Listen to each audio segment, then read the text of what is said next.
আজকে বেশ অনেকদিন পরে সকালবেলা বাড়িতে ছিলাম, সেই কারণে বাড়ির সবার জন্য বানিয়েছিলাম চিজ বল। এটা কিন্তু খেতে আমার ভীষণই ভালো লাগে, আর এটা বানাতে সময়ও কমই লাগে।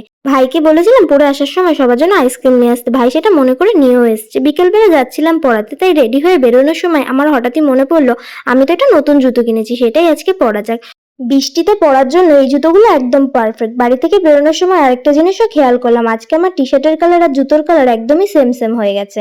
বাড়িতে এসে মায়ের সাথে গিয়েছিলাম বাজারে কিছু জিনিস কিনতে। এইগুলো কাদের জন্য কিনেছি সেগুলো পরে তোমাদের সাথে শেয়ার করব। আজকে অনেক রাতেই দিদি আমাদের ভিডিও কল করে বলছে, দেখ ননায়ের অবস্থা। ওর জন্মদিনে আমি যে পুতুলটা ওকে পাঠিয়েছিলাম সেটার অবস্থাও পুরোই খারাপ করে দিয়েছে। 11:30 সময় গাইস আমরা এই পাগলের পাগলামি দেখছি। এই পাগলের খাও খাও, ইয়ামি ইয়ামি, টেস্টি টেস্টি।